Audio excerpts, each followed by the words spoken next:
Hey, what's going on YouTube? It's your boy, I'm back. It's a beautiful day, it's a beautiful morning. I'm on my way to do this dedicated lane. It's a Thursday. I've been running all week with this lane. Yesterday I had a little bit of a late night just due to the fact that, I kind of messed up. So I took one of the loads and I dropped off one of the loads at the wrong address. And I had to backtrack, which was 30 minutes away from the next stop. So I had to go back 30 minutes, switch out the load, then take it back another 30 minutes to where it was supposed to go. So I kind of fucked up. The only reason I messed up was because, to be honest, it was an add-on load that they put before that load. So they originally booked me with 14 loads, went ahead and added another load. The loads that I switched around, the one that I messed up was originally the first drop, but because they added another load, it became the second drop. But I had loaded it on there as if it was the first drop. So that was my fault. Yeah, yesterday ended up being a late day. I didn't get done until about 8:30. Yeah, I didn't get done until about 8:30. So I got to the warehouse at 8:30 in the morning. I didn't get, so that was 12 hours I put in right there. Usually I have days better than that. That specific route that they gave me for yesterday was just a lot of driving.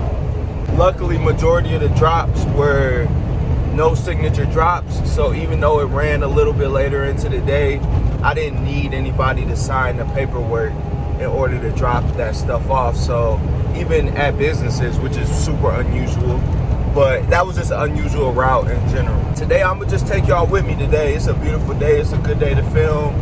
I'm feeling good, refreshed, and got the stunning shades up. But yeah, this type of style is easy, man. I'm just really showing y'all, what comes with the life of doing a dedicated lane every day, securing the dedicated lane off the load board, and then just sticking to it. Right now, you got these expensive gas prices that's crushing, any type of transportation business, but when you're doing a low mileage dedicated lane, it really don't hit you as hard. Right now, I'm only filling up my tank $120 to $150 at a time, regardless of the price, because it only takes me a quarter tank to run this type of load. So I don't need a full tank to, run this load. So I'm about to fuel up a full tank every single day. And I know gas is over $5 a gallon for diesel. So it's like, I'm about to play that game. So regardless, I'm keeping my fuel expense the same, regardless of, what the gas prices are. And, you really can't do that whenever you're going over the road. You gotta pay that. You gotta really take the full blunt of the gas price hike right now. I don't know if y'all are paying attention to what Biden was just saying in his last speech, or what you would call it, a press conference. I don't know if y'all been paying attention, but Biden said it's gonna get worse. So just keep that in mind, y'all. If y'all getting into the game, understand that, gas is super high. That's your biggest expense regardless of where the price is. But right now, it's crushing everybody's pockets. So I'm trying to do as much damage control as possible. We all for the most part, we all small businesses. So I ain't about to put myself out of business. Try to be strategic, and that's one of the things you're gonna learn running a lane like this is you gotta stay strategic with your moves. So as you can see, I'm at a Nissan dealership. I like Nissans, I ain't gonna lie. I love anything Japan made or Japanese made because they're usually really good quality. Chinese is usually cheaper, but it's not as quality. But yeah, I like Nissans, man. So I'm gonna go ahead and do this paperwork, and we're gonna get this thing off our truck. Let's get it. Okay, got the paperwork signed off for it. Let's go ahead and get to it.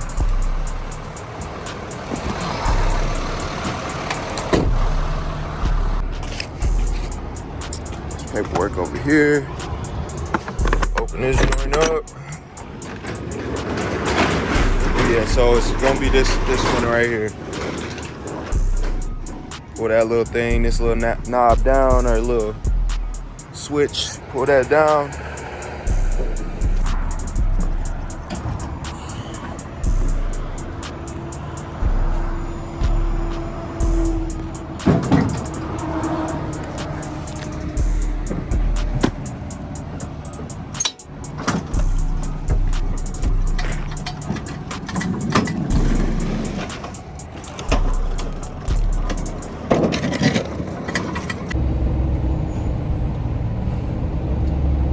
Okay, y'all.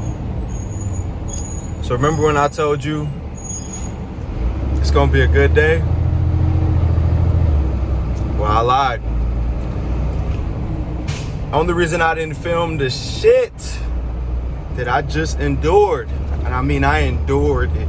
The only reason I ain't film it is because.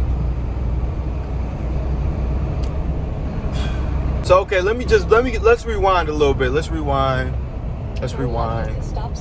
And let's talk about it. I gotta get this off my chest. Cause it's the bullshit that I just had to endure. For real. Like, and it's gonna be shit like this sometimes you gotta go through. You know, can never be too good, can it? Well, basically, I went to drop off a transmission to a garage shop. And when I dropped it off, I done pulled it off my truck, everything. When I go to drop it off, the dude at the mechanic is bragging. For one, the mechanic, he bragging about how it's his shop and yada, yada, yada. So when he finally looks at the transmission, he's like, oh, I didn't order this transmission. I'm waiting on another transmission. I said, okay, cool. This is what you do. You write on the BOL that you rejected it because it's the wrong part, right? Okay, fine, cool. I said, go ahead and sign under the BOL because I'm going to still get my money, right? Okay, fine. So I called call R&L, let them know what's going on. Everything's smooth. I go proceed on with the regular schedule routine. I go to my next drop that off. So I get to my 8th drop. Nobody's there. Okay. I call R&L, let them know what's going on. Cool. So while I'm on the phone with R&L calls me again. Very weird. They call me again and they're telling me that the transmission that I have on my truck that the guy just rejected, he actually wants it. Some told me when he was rejecting it that he really wanted it, he just ain't know. She told me, she gave me the option. She said you can either take it back or to the warehouse and just not do the load, or you can take it back to the guy and give it to him. I was only about 6 minutes up the street, thank God. I was like, you know what, I'll go ahead and take it back. So, mind you, I still got to figure out what's going on with drop number 8. This is drop 5 that the guy rejected. So the guy, I finally get in contact with my dispatcher from R&L. He's like, did you call the number on the garage door at the drop 8? I said, no, I didn't see no number on the garage door. He's like, yeah, call that number. So I said, you want me to go back to the garage, drop 8 now, the one where the guy isn't there, and call the number on the door? He said, yeah. I said, all right, for sure. So you got to outthink these people, man. You got to really outthink these people. So what do? I get on Google. I Google the name of the business. I call the guy, and now he's heading towards his garage so he could get this pallet off my truck. Me, I'm still on my regular schedule routine. I'm going to the drop after him. I'm dropping their stuff off, and then I'm gonna go back and drop it off at his garage because they only within like 5 minutes away from each other. You know, you just gonna have situations not go your way. You know, it's not always gonna go your way. It ain't gonna always be peaches and cream. It's not gonna always be the smoothest process, but that's with anything. You know, anything worth having is worth the effort. All right, y'all, so this is the place that I was originally supposed to be dropping off drop 8 at. As you can see, I'm driving by this stop to go to my next stop. That's the big number the phone number he was talking about on the door that I did not see. Did not see that big ass number on the door. But yeah, this next drop is only 7 minutes away. All right. Let's see, I'm about to pull it up onto the sidewalk. The beauty and the beast. The beauty and the beast. Okay, so honestly, I'm just have to leave it in front of their door, honestly, because they don't have no way to get this up. I ain't pulling this up no grass. They just gonna have to figure it out. 1226. Make sure this their address. All right. Drop the pallet. Pull this off the curb. Right up onto the lift gate. Another thing, when you letting this lift gate up, always hold this pallet. Make sure you hold it. All right, y'all. So I'm back at the crib now. I went ahead and knocked everything out. Everything was pretty smooth.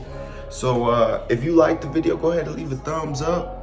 I'm gonna be showing more day in the life stuff, you know, further into the future. I'm gonna be making a lot more information-packed videos coming very, very, very soon. I'm giving this game up for this trucking stuff, man, this box trucking stuff, man. So if you are gonna start a business, if you're already in business and looking for different tips and things to get your wheels and gears turning in your mind, and you're just interested in trucking and box trucking stuff, man, go ahead and subscribe to the channel because there's more content on the way. If you like the video, give it a thumbs up and stop playing. And if you got any questions or comments, concerns, leave that down in the description box below. Your boy RJ is out. Catch you on the next one.